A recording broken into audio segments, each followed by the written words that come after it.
네, 주말과 휴일 검사 감소 영향이 사라지면서 어제 국내 코로나19 신규 확진자는 다시 4천 명대로 올라섰습니다.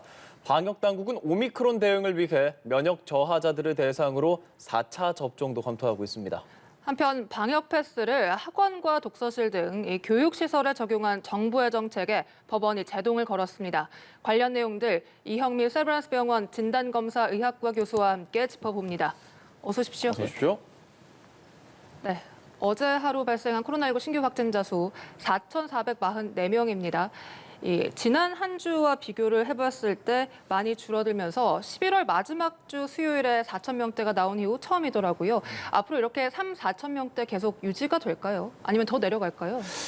지금 현재 발생 패턴을 봐서는 조금 더 내려갈 가능성이 높다고 생각을 하는데요. 말씀 주셨던 것처럼 어저께 4,444명, 4자가 4개 겹쳤는데요. 예. 확진자가 발생을 했고 그중에 이제 국내에서 발생한 게 4,233명입니다. 근데 이 정도 숫자는 말씀 주셨던 것처럼 12월 28일에 5,400명, 그다음에 2주 전에 이제 최고를 기록했었던 12월 14일에 7,850명에 비하면은 거의 뭐 3,000명 이상 감소한 정도로 굉장히 네. 많이 그렇죠. 감소를 했습니다. 그러면서 현재 지금 이 나타나고 있는 양상 자체도 지속적으로 감소하는 지금 커브를 그리고 있기 때문에 아마 현재의 방역 조치가 연장 시행되는 한 다음 주 정도까지는 계속 감소할 걸로 생각이 됩니다.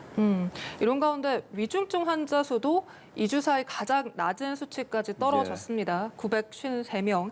이런 가운데 병상 가동률 역시 안정적인 수준을 보이면서 현재 62.3%, 전국 중환자 전담 병상 가동률이 60%대까지 떨어진 모습인데 사실 이 가동률이 어느 정도까지 이렇게 하락을 해야 좀 안정적이다 이렇게 말을 할 수가 있는 겁니까?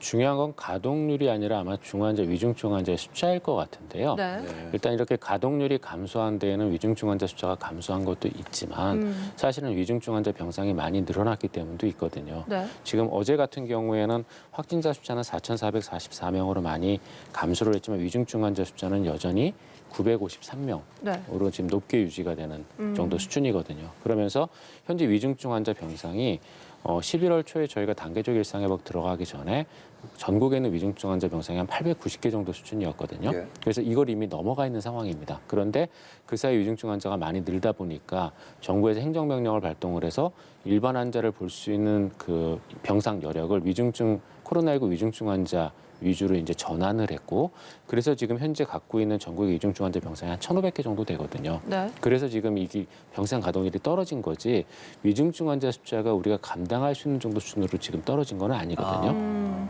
그래서 지금 현재 우리가 이 단계적 일상회복 들어가기 전에 뭐라고 얘기를 했었냐 하면은 그때 당시에 우리 의료 체계가 감당할 수 있는 그 당시에 감당할 수 있는 코로나19 확진자 숫자는 5,000명 정도다라고 얘기를 했습니다. 근데 지금 현재 이제 간신히 그 정도 수준까지 확진자 숫자는 내려온 거고요.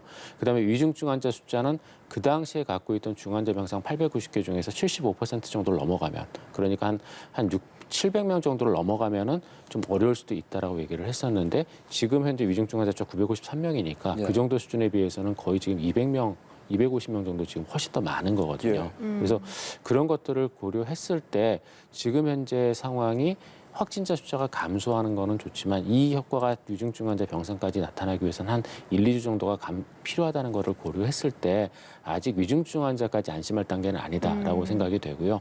그다음에 그전에 우리가 단계적 일상회복에 얘기를 했었던 우리 의료체계가 감당한 수준에 이제 막 내려온 거기 때문에 저희가 앞으로 만약에 이 단계적 일상회복을 어떻게 가져갈지 그다음에 굉장히 또 중요한 변수가 하나 더 남아있죠. 이제 오미크론 변이 되겠는데 이게 어떻게 진행될지에 따라서는 앞으로의 상황은 아직은 낙관하기 좀 어렵다고 봅니다. 예, 지금 말씀해 주신 그 오미크론이라는 변수에 대해서 짚어보겠습니다.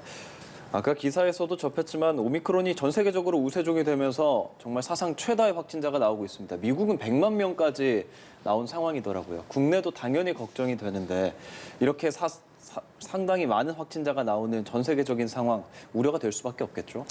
우려가 될 수밖에는 없을 것 같습니다. 일단 확진자 숫자가 많이 늘고 있고요.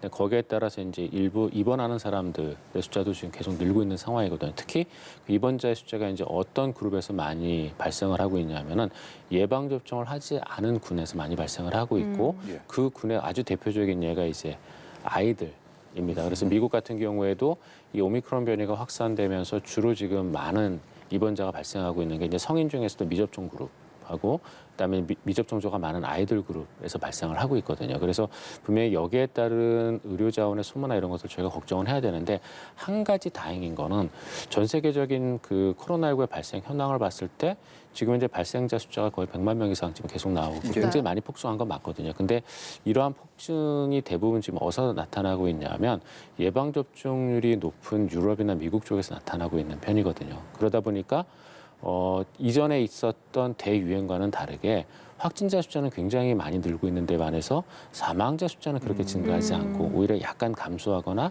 이전과 비슷한 정도 수준을 보이고 있거든요. 그래서 이런 것들이 아마 오미크론 변이라는 게 면역력을 회피해서 감염은 시키지만 위중증으로 가거나 사망하는 것들로 가는 것들은 그래도 충분히 막아주고 있는 게 아닌가라는 생각이 듭니다. 말씀해 주신 것에 조금 덧붙여서 WHO에 따르면 오미크론의 증상이 이전 변이보다 비교적 가볍다는 증거가 많아지고 있다 이런 보도를 했거든요. 그렇다면 백신 접종을 한다면 확실히 오미크론은 그래도 사망까지 가는 확률은 줄어든다고 볼 수 있을까요? 예, 맞습니다. WHO가 이제 다행스러운 보도를 했는데 저희가 오미크론 변이 처음 나올 때만 해도 이 변이의 이제 특성을 완전히 파악을 하지 못했었기 때문에 여러 가지 얘기가 많았지만 최근 나오는 보고들, 그게 이제 대규모 데이터들이 이제 영국, 덴마크 쪽에서 계속 나오고 있는데요. 그런 것들을 봤을 때 분명히 위중증으로 가는 사람들이나 또는 사망에까지 이르는 사람들에 대한 보호 효과는 그래도 한 70에서 한 90% 정도까지는 유지가 되는 것 같고 특히 3차 접종을 했을 때는 더욱 더 강력하게 유지가 되는 것 같아 보입니다. 그래서 거기에 대해서는 분명히 맞는데 문제는 이제 그 예방 접종에 의한 그 감염까지도 완전히 차단하느냐라는 부분인데요. 그 부분은 분명히 문제가 조금 있어 보입니다. 그래서 분명히 오미크론 변이 같은 경우에 3차 접종까지 하게 되면은 그 부스터 효과에 의해서 감염 차단 능력도 한 50에서 80%까지 유지가 되지만 그렇지 않은 경우에는 분명히 회피가 일정 부분 되는 걸로 보이거든요. 그래서 아마 돌파 감염은 많이 되지만 돌파 감염이 되더라도 위중증이나 사망으로 가는 사람들은 적다라고 보시면 될 것 같고요. 그다음에 이제 감염되더라도 굉장히 이제 상기도 감염. 저희가 이제 보통 상기도 감염이라고 하면 감기를 얘기하거든요. 그러니까 사실 이 코로나19 나오기 전에 그 계절성 코로나도 사실은 감기로 알려져 있던 질병인데 그런 증상을 보여주는 사람의 비율이 높다는 점에서 긍정적입니다. 하지만 중요한 거는 말씀드렸처럼 이 오미크론 변이는 돌파 감염이 훨씬 더 많이 생기기 때문에 예방 접종을 맞지 않은 사람들이 감염될 가능성은 이전에 비해서 훨씬 더 높아졌다라고 보시면 될 것 같고요. 그 군 안에서의 위중증이나 또는 입원에 대한 그 영향은 기존의 델타에 비해서 절반 정도라고는 하지만 워낙 감염이 많이 발생하고 있기 때문에 전체적인 규모로 보면은 또 굉장히 큰 규모. 로 갈 수가 있어서 여기에 대한 주의는 계속 필요합니다. 네, 우리 방역 당국의 경우에는 물론 델타 변이 증가 속도보다 전파 속도보다 이 오미크론 속도가 2.5배 정도 빠르다라고 밝히곤 있습니다만 다른 나라 경우들에 비해서는 우리나라의 오미크론 전파 속도가 상대적으로 느린 것 같아서 그 이유는 뭐라고 분석하십니까? 굉장히 잘 맞고 있는 거라고 저는 생각을 하고 있고요. 지금 오미크론 변이가 유입됐었던 대부분의 국가들을 보시면은 그 기존의 델타 변이에서 오미크론 변이로 전환되는데 짧은 데는 뭐 한 일주일, 긴 데도 한 달 정도면은 거의 오미크론 변이가 우세종으로 자리를 잡았거든요. 근데 우리는 오미크론 변이 확인하자마자 국내에 유입이 되는데도 불구하고 지금 거의 한 달 반 정도 지났는데도 지금 오미크론 변이가 차지하고 있는 비율이 한 8% 정도밖에 안 되거든요. 그 이유는 제가 보기에는 크게 두 가지가 있을 것 같은데요. 첫 번째는 이 오미크론 변이가 이제 나왔을 때 대부분 오미크론 변이에 대한 그 대응을 하기 위해서 필요한 정책 조건을 몇 가지를 꼽았었는데 그 중에 하나가 역학조사 능력을 오미크론 변이 확산 저지에 투입해라라는 거였는데 그런 부분에서 아마 질병청이 이 오미크론 변이에 대응하기 위한 역학조사를 충실히 잘 해왔던 게 하나의 요인이 아닐까 싶었고요. 그다음에 두 번째는 이 오미크론 변이가 대규모로 확산된 국가들을 보면 방역 자체가 좀 많이 완화되어 있는 국가들이 많습니다. 근데 우리는 델타에 의한 피해가 11월부터 워낙 컸었기 때문에 사실 12월 한 중순 정도부터는 방역 강화 조치가 이루어졌거든요. 그러다 보니까 거기에 따른 또 코로나19 확산 자체 차단 효과가 오미크론 변이의 차단에도 영향을 주는 게 아닌가 싶어서 이 두 가지가 아마 영향을 미치지 않을까 싶고요. 그럼에도 불구하고 분명히 오미크론 변이는 말씀드렸던 것처럼 면역력을 회피할 수 있는 능력이 높기 때문에 예방접종률이 높은 국가일수록 오미크론 변이가 훨씬 더 우세해질 가능성이 높거든요. 덴마크 쪽에서 나온 데이터도 지금 그렇게 얘기를 하고 있고요. 그래서 우리나라도 아마 오미크론 변이가 우세종이 되는 거는 피할 수 없지 않을까 싶습니다. 접종을 하더라도 회피율이 높기 때문에 많은 분들이 감염이 된다는 말씀이신 것 같은데 그래서 우리나라도 그 오미크론으로 인한 확진자 폭증에 대비해서 항원 검사가 확대가 되고 있습니다. 이 항원 검사, 신속 항원 검사 검사의 정확도가 좀 낮다고 알고 있거든요. 그래서 의료계에서도 그에 대한 좀 신중한 입장인 것 같은데 검출 능력 어느 정도입니까? 검출 능력은 PCR 대비 20에서 40% 정도 보시면 될 것 같은데요. 이 신속 항원 검사라고 부르는 검사는 저도 여러 번 방송에서 말씀을 드렸지만 특징이 많은 양의 바이러스가 나오는 환자들에는 비교적 정확도가 높습니다. 그게 이제 어떤 환자들이냐면은 유증상자이면서 증상 발현은 5일 이내의 경우에 있어서는 90% 정도의 정확도를 보여주거든요. 하지만 저희가 코로나19는 무증상자도 많고 그다음에 본인이 언제 증상을 발현하는지 모를 정도로 그런 아주 애매한 증상도 많기 때문에 그 시기를 지난 사람들 또는 무증상자의 경우에 있어서는 정확도가 급격히 떨어지는 단점이 있거든요. 그래서 전체 코로나19 확진자를 대상으로 했을 경우에 신속 항원 검사의 정확도는 20에서 40% 정도로 보는 게 맞다고 생각을 합니다. 그래서 여기에 대한 주의가 필요한데 문제는 이제 이게 이런 얘기가 나오는 이유가 이 오미크론 변이에 의한 확진자 수가 너무 급증하기 때문이거든요. 예. 그래서 그러면 신속항원 검사를 도입해야 되겠다는 생각을 갖고 있는데 여기에는 이제 크게 두 가지 문제가 있습니다. 네. 첫 번째는 그러면 진단만 그런 식으로 확대하면 되느냐라는 문제거든요. 지금 현재 우리나라의 코로나19에 대한 대응 능력이 사실 분야별로 조금 다릅니다. 의료 시스템의 과부하 없이 더 이상의 추가 과부하 없이 코로나19에 대응할 수 있는 코로나19 일일 확진자 숫자는 정부가 처음 얘기했던 5천 명이 맞다고 생각을 합니다. 예. 지금 현재 코로나19에 대한 대응 능력은 뭐 10,000명까지도 지금 대응을 하고 있었지만 그거는 일반 의료를 일부분 희생하고 지금 대응을 하는 거거든요. 그래서 저는 5천 명이 맞다고 생각을 하고요. 반면에 확진자 숫자가 이렇게 막 7,000명, 8,000명까지 늘어나는 동안에도 진단 시스템은 제대로 작동을 하고 있었거든요. 그 얘기는 뭐냐면은 아마도 코로나19 진단 시스템은 확진자 10,000명 정도 수준까지는 대응이 가능할 겁니다. 근데 이제 그게 넘어가면은 그다음부터는 이제 진단도 어려워지기 때문에 그때부터 신속항원 검사를 쓰겠다라는 얘기거든요. 근데 그렇게 그럼 신속항원 검사를 써서 확진자를 찾아낸다 하면은 의료 시스템에 받아주지를 못하는데 거기에 대한 대응을 어떻게 할지라는 문제가 하나 걸리거든요. 그래서 이게 진단 체계만 사실 건드려서 낼 수 있는 문제는 아니고 네. 전반적인 코로나19 대응책을 다 바꿔야 되는 문제들이 지금 아래에 숨어 있거든요. 그래서 그 부분이 먼저 선행이 돼야 되고 두 번째는 말씀드렸던 것처럼 신속항원 검사는 정확도가 20에서 40% 정도 잘 봐주면 한 40% 정도, 절반 정도를 찾아낼 수 있는 건데 문제는 나머지 놓치는 절반에 대한 대응이거든요. 예. 지금 우리가 이제 이 코로나19에 대한 대응, 최근에 대응 중에서 바뀌는 게 이제 치료제의 도입인데요. 네. 이 치료제는 증상 발현하고 3일에서 5일 이내에 써야 효과가 좋은 걸로 되어 있습니다. 그러면 그만큼 정확한 진단이 이루어져야 되는 상황인 건데 이 신속항원 검사에서 놓치는 사람들에 대해서 치료 시기를 놓치는 경우에 어떻게 대응할지에 대한 거에 대해서도 저희가 보완책이 필요하거든요. 사실 어떻게 보면 이제 독감하고 좀 비슷할 수가 있는데 독감은 그동안 저희가 이제 그 신속항원 검사에서 위음성이 나오더라도 네. 주치가 독감이 의심되어지는 경우는 처방을 할 수 있게끔 되어 있었습니다. 예. 그래서 이제 어느 정도 그런 것들이 커버가 가능했는데 문제는 이 지금 새로 나온 치료제는 그렇게 막 처방할 수 있는 환경은 아니거든요. 적절한 사용을 지금 저희가 유도를 해야 되는 상황이기 때문에 그렇게 쓰기 어려운 것들을 고려했을 때 과연 정확하지 않은 진단에 의해서 치료 시기를 놓치는 환자가 발생했을 때 거기에 대해서는 어떻게 할 것인가에 대한 또 보완이 있어야지만 저희가 이 신속항원 검사를 효과적으로 쓸 수 있다고 생각을 합니다. 네, 이 말씀하신 대로 이 검사 체계뿐만 아니라 전반적인 방역 체계를 바꿔야 된다라고 말씀을 해주셨는데 그럼 구체적으로 어느 부분에 좀 집중을 해야 되는 겁니까? 일단은 근데 제일 최선은 말씀드렸던 것처럼 의료 체계가 감당할 수 있는 범위 안으로 줄이는 게 제일 좋고요. 네. 그게 이제 지금 현재 다행스럽게도 정부의 어떤 방역 조치 강화 때문에 확진자 숫자는 계속 줄어들고 있지 않습니까? 그래서 요거를 어느 정도 감당한 범위까지 안으로 줄여놓고 그러고 나서 방역 패스나 이런 부분들, 그다음에 3차 접종이나 이런 부분들을 잘 유지를 해서 확진자 수가 급증하지 않도록 관리를 해나가면 제가 보기에 큰 문제는 없을 것 같거든요. 근데 그럼에도 불구하고 늘어나게 된다. 늘어나게 됐을 경우에는 그때는 아까 말씀드렸던 것처럼 의료 체계가 더 이상 감당이 어려워질 거거든요. 그때는 그러면은 이제 하루에 한 2만 명 이상이 발생하는 경우가 될 텐데요. 네. 그런 경우에 있어서는 어쩔 수 없이 신속항원을 도입을 할 때 3T에 의한 관리는 더 이상은 어려울 겁니다.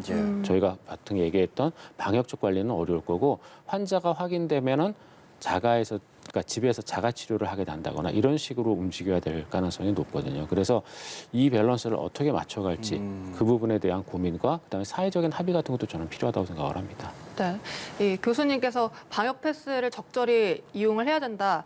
있다라는 말씀을 해주셨는데 어제 이 학원과 독서실, 이 스터디 카페 방역 패스를 적용하는 정부 정책에 대해서 네. 법원이 집행정지 결정을 내렸습니다. 네. 이로써 본안 판결 전까지 이제 미접종자도 이들 시설을 이용할 수가 있게 되는데 교수님께서는 이 판단에 대해서 어떻게 보십니까? 저는 이 판단, 제가 법은 잘 모르겠습니다. 네, 법은 잘 의료적인 모르겠지만 관점에서. 의료적인 관점에서 본다면은 저는 이 판단은 잘못됐다고 생각을 합니다. 네. 왜냐하면은 일단 이 법원이 판단한 근거가 제가 보기에는 의료적인 관점에서 봤을 때 예방 접종을 한 군과 하지 않은 군의 예방 접종에 의한 코로나19 감염 방어율, 그러니까 예방률이 되겠죠. 그게 차이가 없다라는 데 있다고 봤거든요. 저는. 네. 근데 사실은 없지는 않거든요. 2배 이상 차이가 납니다. 2배 이상 차이가 나는데 이 2배의 차이를 과연 차이가 없다라고 볼 것이냐? 그건 아니거든요. 이게 지금 비율로 놓고 봐서 0.7%, 0.07%, 0.15%이기 때문에 둘 다 낮다라고 생각을 하겠지만 네. 만약에 코로나19 확진자 숫자가 더 늘어나는 상황이 되면 이거는 70명 대 150명이 될 수도 있는 거거든요. 예. 그래서 이거는 분명히 낮은 비율이 아닙니다. 2배 이상의 비율이 차이가 나는데 왜 그런 판단을 내렸는지 저는 이해가 잘 안 가고요. 그다음에 두 번째로는 이제 코로나19의 감염 특성에 기인한 것도 하나가 있는데요. 분명히 이 판결에도 영향을 줬겠지만 분명히 예방 접종을 하더라도 돌파 감염은 가능합니다. 네. 근데 그러면 돌파 감염이 되는 조건은 어떤 조건이 되냐? 면역력을 이길 수 있을 정도로 고농도의 바이러스에 노출됐을 때 돌파 감염이 주로 되거든요. 그래서 아무리 면역력이 높아도 바이러스에 일시적으로 노출되는 양이 우리 몸에 지금 가지고 있는 항체를 이길 정도로 너무나 많은 바이러스가 배출이 되면 사실 감염이 될 수도 있습니다. 그런데 예방접종 미접종자일수록 바이러스 배출량이라든가 또는 감염의 위험성이 높은 거거든요. 그 얘기는 뭐냐면은 분명히 돌파 감염을 더 유발할 수도 있다라는 얘기입니다. 예방접종 미접종자 같은 경우에 있어서는. 그래서 감염을 더 촉발할 수도 있는 상황이거든요. 그래서 그런 여러 가지 것들을 고려했을 때 분명히 감염의 위험성 자체가 상대가 되지 않는데 이런 판단을 내렸다는 거에 대해서 저는 조금은 좀 문제가 있지 않나라는 생각을 갖고 있습니다. 네. 정부도 이런 결정에 대해서 즉시 항고하겠다는 입장이거든요. 또 백신만이 이제 확실한 면역 수단이고 백신이 있었기 때문에 지금 정도의 상황인 거다라는 이야기를 했습니다. 근데 일각에서는 백신 접종보다 자연 면역으로 형성된 것이 더 이제 효과가 좋다. 이런 말도 하고요. 재감염에도 효과가 좋다. 이런 주장도 있거든요. 이 부분은 사실이라고 봐도 될까요? 아니요, 그것도 틀린 얘기인 것 같은데요. 네. 해외에서 이제 그런 얘기가 먼저 나왔죠. 왜냐하면 이제 우리나라는 비교적 코로나19 감염 숫자가 최근까지 적었었기 때문에 이런 얘기가 안 나오고 해외는 워낙 코로나19 감염자가 많았기 때문에 그런 얘기들이 예전부터 나왔었거든요. 근데 미국 질병관리청, 미국 CDC의 데이터를 봐도 그렇고 유럽 CDC의 데이터를 봐도 그렇고 코로나19 감염에 의해서 생긴 면역력은 예방접종에서 생긴 면역력보다 훨씬 약합니다. 재감염도 훨씬 더 잘 되는 걸로 되어 있거든요. 그렇기 때문에 저희가 미국과 유럽의 코로나19에 대한 예방접종 지침을 보면 대부분 감염자의 경우에 있어서도 코로나19 예방접종을 하도록 권장을 하고 있습니다. 네. 그리고 대표적인 또 그런 사례가 가장 최근에 나왔었던 사례가 미국의 오미크론 첫 번째 사망자가 사실은 감염자였었거든요. 그러니까 이전에 코로나19 감염됐던 분인데 예방접종을 하지 않았고 네. 근데 이분이 다시 오미크론에 감염됐다가 재감염. 돌아가셨거든요. 그래서 자연 면역, 저희가 뭐 자연 면역 그러면은 뭔지 좀 자연적이다 그러면 되게 좋은 걸로 생각을 하는데 적어도 면역력의 경우에 있어서는 예방접종은 면역력을 극대화하도록 만들어져 있는 거기 때문에 자연적인 감염에 의한 면역력에 비해서는 훨씬 더 좋은 면역력을 제공을 합니다. 그리고 또 한 가지 저희가 잊지 말아야 되는 건 코로나19 감염이 주는 위험성인데요. 이게 이제 해외에서도 코로나19 감염 파티에 참석했다가 목숨을 잃은 젊은 사람들에 대한 얘기들이 계속 나오고 있거든요. 네. 네. 코로나19 감염자의 경우에 있어서는 분명히 사망 가능성이 적더라도 있고 그다음에 두 번째는 코로나19의 어떤 중장기적인 합병증이죠. 롱코비드라고 부르는 것들이 지속적으로 발생하고 있고 거기에 대한 연구가 지금 계속 되고 있거든요. 그래서 가장 최근에 나온 것 중에 어떤 연구가 있었냐면은 코로나19의 중장기적인 합병증 중에 이제 브레인 포그라고 불리는 기억력이나 인지 능력 저하가 있거든요. 네. 근데 이게 코로나19 감염자의 경우에 있어서 최초에 아마 면역력이 없는 사람들이 좀 더 심할 거라고 저는 생각을 하고 있는데요. 그런 경우에 이제 바이러스가 전신으로 퍼지면서 신경계나 심장도 침범을 합니다. 근데 그게 그런 부위에서 몇 개월 이상 거의 논문에서는 이제 8개월 이상 간다라는 얘기들이 있었거든요. 네. 이러면서 이런 것들이 인지 능력 저하고도 연관이 돼 있다는 얘기들도 있기 때문에 이게 중장기적으로 어떤 영향을 줄지는 아무도 모르거든요. 그래서 저는 코로나19는 가급적 안 걸리는 게 좋고 돌파 감염이 행해 있더라도 면역력을 갖고 있는 상태에서의 돌파 감염은 저는 많이 다를 거라고 생각을 하거든요. 그래서 그런 부분들에 대한 데이터가 조금 더 나오면 확실한 아마 더 근거가 될 수 있을 거라고 생각을 합니다. 네. 이번 법원의 판단으로 사실 이렇게 학원이나 독서실에 대한 방역 패스뿐만 아니라 일반 지금 적용되고 있는 식당이나 카페 등에 대한 방역 패스에도 좀 영향을 미치지 않을까 이런 예. 우려도 제기가 되고 있거든요. 우리나라에서 이렇게 운용하고 있는 방역 패스 제도란 것이 다른 나라에 비해서 심한 편입니까? 아니면 오히려 다른 나라가 더 엄격합니까? 다른 나라가 더 엄격하고요. 네. 저는 이제 청소년의 경우에 있어서도 그런 문제가 있다고 말씀을 드렸지만 성인은 더 큰 문제가 있는데 방역 패스라는 게 기본권을 어느 정도 제한하는 건 맞지만 한편으로는 또 안전을 위한 부분도 분명히 있거든요. 그다음에 코로나19 예방 접종을 독려하게 한 부분도 일부 있는데 성인은 거기에 이제 코로나19 위중증이라는 게 또 하나 겹쳐지거든요. 그래서 성인들의 경우에 있어서는 분명히 아이들보다 코로나19 위중증으로 가는 비율이 훨씬 높습니다. 네. 그래서 그런 것들을 고려했을 때 방역 패스를 통한 코로나19 예방 접종 강화는 전 더 필요하다고 보고요. 그다음에 이러한 방역 패스의 그 강도는 네. 외국이 우리나라보다 훨씬 더 높아서 유럽 같은 아. 경우에는 방역 패스에다가 거기다 PCR 검사까지 더 하는 데도 있고 그다음에 심지어는 예방 접종을 하지 않으면 벌금을 매기는 곳도 있거든요. 그래서 네. 그런 정도를 놓고 봤을 때 우리나라가 훨씬 더 강하다고 볼 수는 없을 것 같습니다. 그게 이제 또 객관적으로 확인이 되는 게 그 각 국가의 스트레인전시 인덱스 방역에 대한 긴장도 지표를 보시면 우리나라가 네. 최근에 이제 여러 가지가 강화가 되면서 한 47점 정도로 올랐지만 네. 유럽의 국가들에 비하면 사실 그렇게 높은 건 아니거든요. 그래서 그런 걸 또 객관적으로 그런 스트레인전시 인덱스라는 걸로도 긴장도 지수라는 걸로도 확인이 가능하기 때문에 그건 높은 건 아니라고 생각을 합니다. 예, 해외 사례를 조금 더 보자면은 이스라엘은 4차 접종을 시작을 했습니다. 그러니까 면역 저하자들을 대상으로 그러는데 우리도 이제 4차 접종을 면역 저하자들을 대상으로 검토하고 있잖아요. 이 부분에 대한 교수님의 의견도 궁금합니다. 저도 4차 접종은 아직은 면역 저하자 대상으로 가야 된다고 생각을 하는데요. 이스라엘이 이제 이런 결정을 내린 거는 이스라엘이 그동안 그래도 비교적 안정적인 코로나19 상태를 유지하다가 최근 들어 다시 또 확진자가 늘기 시작을 했거든요. 그래서 아마 거기에 대한 미리 사전 대응으로 하고 있는 것 같은데 사실 면역 저하자 같은 경우에는 코로나19 예방 접종을 2번 하더라도 항체가 잘 생기지 않는다라는 게 이미 작년에 연구 보고가 있었거든요. 그래서 면역 저하자 중에서 이제 가장 면역 저하가 심한 그룹이 장기 이식을 받아서 면역 억제제를 먹는 분들이거든요. 근데 그런 분들 같은 경우에는 예방 접종을 2번 맞아도 항체 생기는 비율이 20%가 조금 안 됩니다.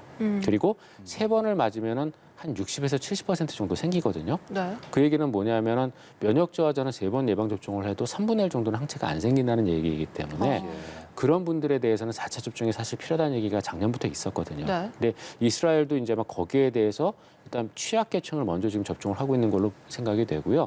아마 이 데이터가 누적이 되면은 일반적인 그 사람들을 대상으로 4차 접종을 논의할 것 같은데 아직 그렇게까지 논의하기는 저는 좀 이르다고 생각을 하고 우리나라도 취약계층 특히 이제 장기 이식 받은 분들 같은 경우에는 한번 논의를 해볼 수는 있겠지만 일반적인 사람들에 대한 논의는 아직은 빠르다고 생각을 합니다. 네, 실제로 이 말씀하신 대로 이 면역 저하자는 3차 접종까지를 기본 접종으로 봐야 된다. 이것으로 인해서 우리 방역 당국도 3차를 마친 면역 저하자들을 대상으로 4차 접종을 하는 방안을 검토하고 있다라고 밝혔거든요. 올바른 방향이라고 보십니까? 그건 저는 일부 필요하다고 생각을 합니다. 말씀드렸던 것처럼 이미 외국의 데이터에서도 3번 맞았는데도 면역 억제제를 먹고 있는 사람들은 항체가 안 생기는 사람이 한 3분의 1 정도는 되거든요. 그래서 그분들은 안전한 보호를 위해서 한 번 더 추가 접종을 고려할 수도 있을 것 같고 그다음에 또 한 가지 이제 방법이 하나 더 있는데요. 네. 그게 이제 어떤 거냐면은 코로나19 감염을 예방해주는 항체 치료제도 있거든요. 그게 이제 유럽 쪽에서 개발이 되고 이제 일부 검토가 되고 있는 걸로 알고 있는데 만약에 코로나19에 대해서 항체가 계속 생기지 않으면 그렇게 항체가 생기지 않더라도 저희가 세포 면역은 남아있지만 보다 더 면역력을 강화하기 위해서는 그렇게 장기적으로 유지가 되는 코로나19 예방 항체제도 저희가 고려는 해볼 수 있을 것 같습니다. 네, 오늘 말씀 여기까지 듣겠습니다. 지금까지 이형민 세브란스 병원 진단검사의학과 교수와 이야기 나눴습니다. 고맙습니다. 고맙습니다.